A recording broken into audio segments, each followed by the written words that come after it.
Love the mirror. Alright, so got that down, So hey, it's the day after Halloween, that's right, November 1st, and Day of the Dead, right?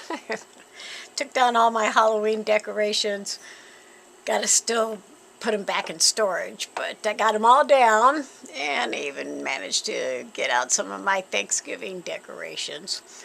But clearly the light is still shining bright next door at the Crosnoe Circus. And actually I did go to the city yesterday and showed them the light that's shining bright, because it is clearly not illuminating any part of her property. It is only illuminating my security cameras, this property, you know, and that mirror. So they're going to take a drive, apparently the city is, and just see what's happening with that light. And if it's, you know, still shining bright when they see it, then they're going to let her know she needs to turn that light around and do something with that mirror too. Yeah, it's called light trespass. Clearly, you know, everybody can have bright lights. That's not the issue. But the fact that she's intentionally trying to sabotage my security system, that's not good. And the fact that, yeah, that light isn't shining anywhere on her property. It's just all pointed towards this place and right next to my fence and on my fence. So, yeah. I love bright lights. I do, because I am a performer. But, you know, clearly she could be shining that light on her own property. And that mirror, yeah, that mirror is a hazard right against the fence like that. It really needs to be someplace else. Yep, it's paperwork time again. Gosh darn it, but I'm doing it. I got to run to the post office here. My lovely neighbor at the Crosnoe Circus decided she didn't like the fact that I had seized her checking account. So she put in a claim of exemption that she just can't afford to have the money be taken out. And so I am now required, of course, to put in an opposition to that exemption. And I'm showing that, yeah, she's got tenants and she's still actively destroying my property.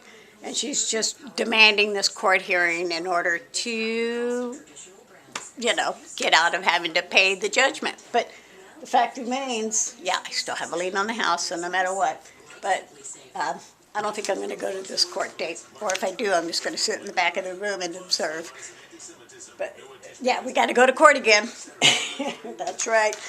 Or at least she does. And, yeah, not too thrilled about it, but it's going to take place on December 11th at 9 a.m. in room S1. And I'm just submitting everything that I can to show that she can afford to pay off that debt. But she really loves the courtroom. That's why she's doing it. She was looking for an excuse to get into that courtroom. Just look at that expensive light shining bright and at my security camera. But, yeah, she claims to be indigent, but she sure can afford to pay John to cause me grief and pay for expensive lighting. Oh, well. Anyway, sometime tonight it's supposed to be turned off because I went to code enforcement and they were supposed to contact her. So we'll see if it gets turned off tonight. Yeah, this light's been on for a week straight now. I moved my camera just a little bit so I could still see what's happening here in case anybody, you know, comes to the gate. But yeah, and so that this doesn't burn the complete camera up, just a portion of it. And it just turned off. Yep. Code enforcement to the rescue. Well, it's been on for a week, and after I received all that stuff from the sheriff today, I'm glad to see at least somebody was able to get her to do something in my favor. Yeah. Okay. So the spotlight is off for now. The mirror's still there, but Maybe that'll get taken away tomorrow. But at least the spotlight's off.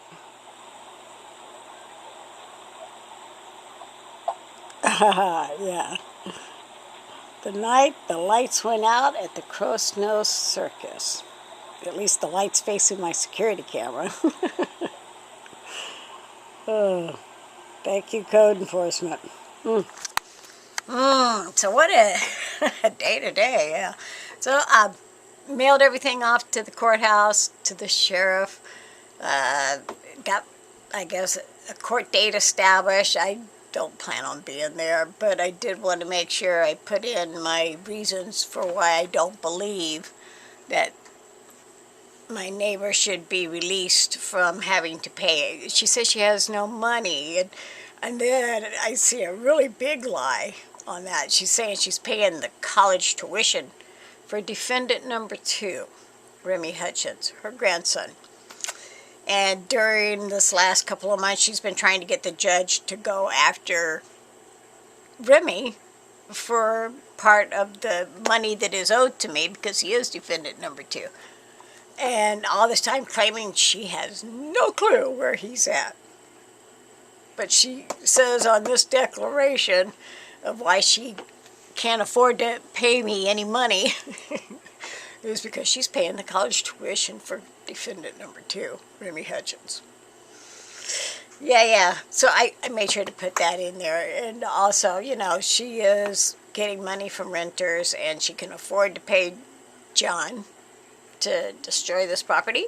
So I think her priorities need to be looked at regarding how she pays her bills, because I'm definitely entitled to get paid also. So who knows what's going to happen, but yeah, at least the spotlight got turned off and it's not shining into the security cameras anymore. I did, you know, turn the security camera a little bit so it wasn't destroying it completely, but oh man, the mirror's still got to get taken down, and that should happen before Monday.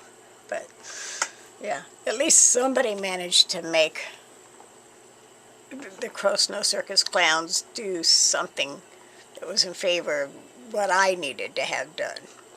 Okay, so yeah, the court date is December 11th at 9 a.m. at the Simi Valley Courthouse. I still don't know if I'll actually show up or just sit in the back room or what, but you know, I did learn that no matter if I show up or not, the judge still determines whatever the judge wants to determine. It doesn't matter if I show up or not. So, hopefully, yeah, something will happen in my favor. I don't know. I just know that apparently there's a court date set again. Her next, I guess, adventure is to try and destroy this thing. But we're protecting it as best we can.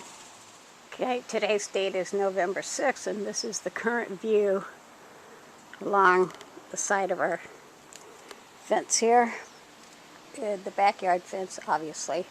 Yeah, hose still underneath it. And slowly but surely removing that retaining wall. And I just cleared away all the brush here as best I could to show where she removed this retaining wall. And yeah, the hose running all along it. Yeah, she wants to get to that thing, but we're going to protect it as best we can.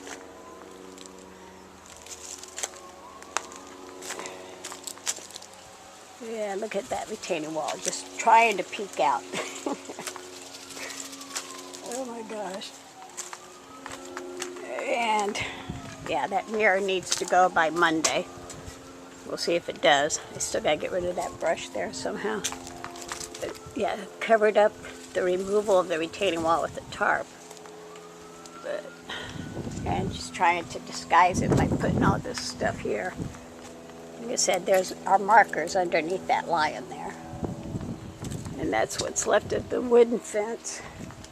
She's trying to remove that. There's our chain link fence that she disconnected.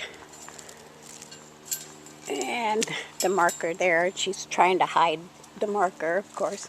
But this is all our yard, and she's trying to convince people somehow that it's hers. And this is the last remaining of the chain link fence behind here. you know, I put it up there to keep these bushes from coming over here, but yeah, that's next. She's trying to take that so she can get to that light right there. And, yeah. And of course, yeah, the tree is completely over, so I'm going to have to pay somebody to come and trim all this again. That's her tenant right there. And she's in the truck with them.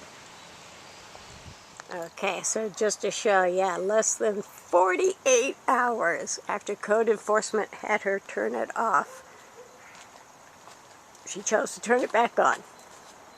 So, there you have it. It's definitely on again.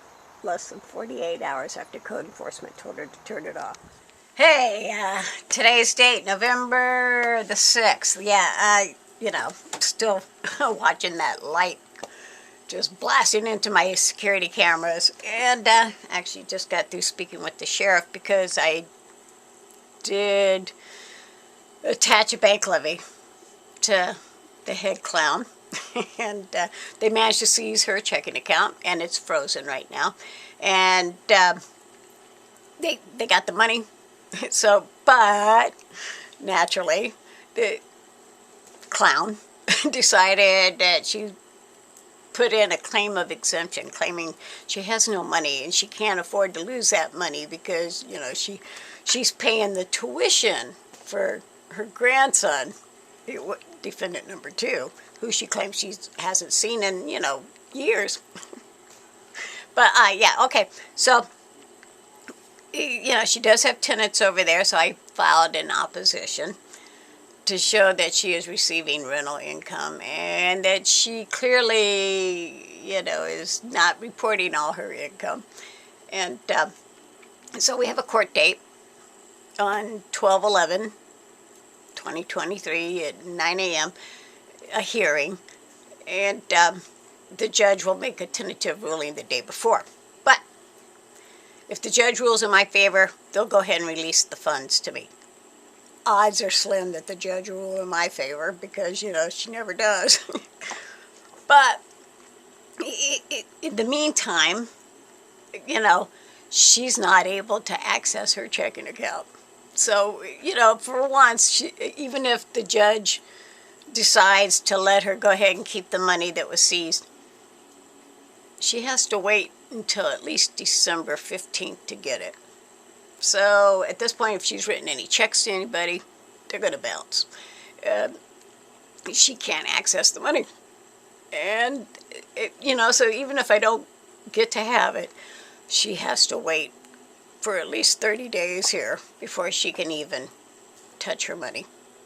So it's nice to know that at least she's having to wait for a few days to get to her money.